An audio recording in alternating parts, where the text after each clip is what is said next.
Hello, and welcome back to Game On, where we use sports and competition to talk about anything and everything related to mental health. I know it's been a little while. I apologize, but I'm back.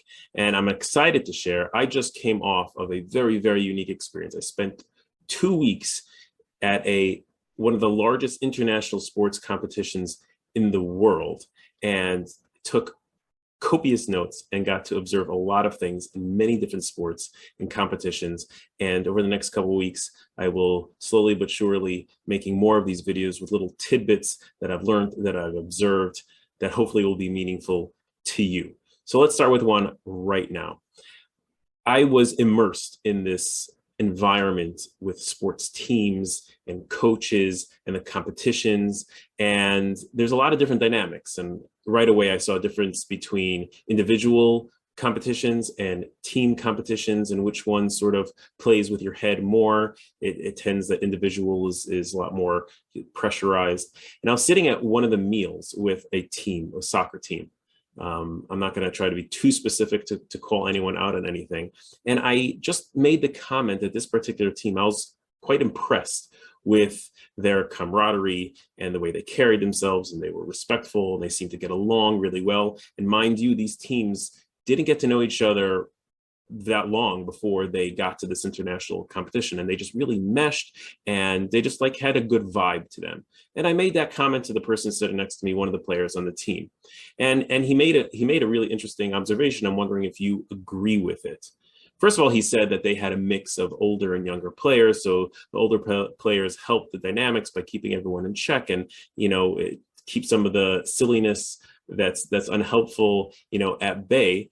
But he also said, it happens to have been the men's team, he also said that in his experience, soccer teams tend to attract less, for lack of a better word, less jerks. Now, I'm sure, don't get me wrong, drama, people can be jerks anywhere, right? And there could be drama anywhere, and I've seen it. But as a very general, maybe unfair statement, he found that it attracted less of people who had that type of attitude. And he had a theory. I asked, so what's your hypothesis here?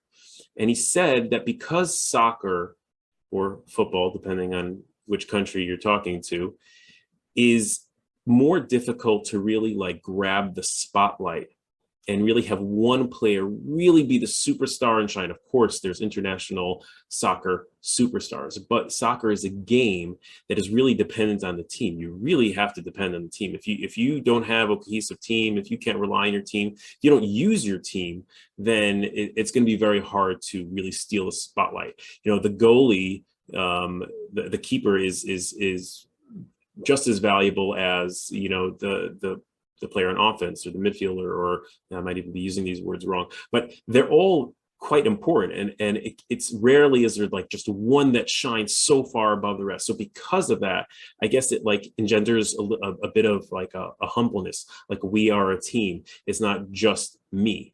So it really got me thinking if that's true. And I'm wondering if any of you have that experience. And then thinking beyond soccer, thinking beyond sports. When we're in different environments, whether it's at work or whether it's in school or in camps or even within families, when it's set up that there's no one like superstar, of course you can recognize people's accomplishments and how awesome they are. But if it also got me thinking, like, could you manufacture that, right? Could you set it up in a way where, not that everything is equal, because we just don't live in an equal world. It's just not the way the world is made. But could you set it up, let's say in a workplace, where you really build this team environment where it's built that not one is going to, take the whole spotlight and sort of throw this off, and then it creates like a shift in dynamics. So do you think that's true? What's your environment like? Is it set up that way, and could you manufacture it? Or are there certain environments where it's just very obvious? You have this tiered leadership, not that there's something wrong with tiered leadership, and it's impossible to create this team environment? Or could you create a team environment even if there are certain hierarchies within it? I think that there is. even within a certain framework, you could create this type of environment where not one is constantly sort of taking the spotlight and the accolades. It's a certain attitude, it's a certain mentality, and a lot of it is in our control of how we set it up. So I hope you enjoyed. I'm going to follow up hopefully with a lot more of these little tidbits and observations I just picked up while I was over there. Have a wonderful day. And if you enjoyed, I encourage you to subscribe and share and hopefully get this in front of more.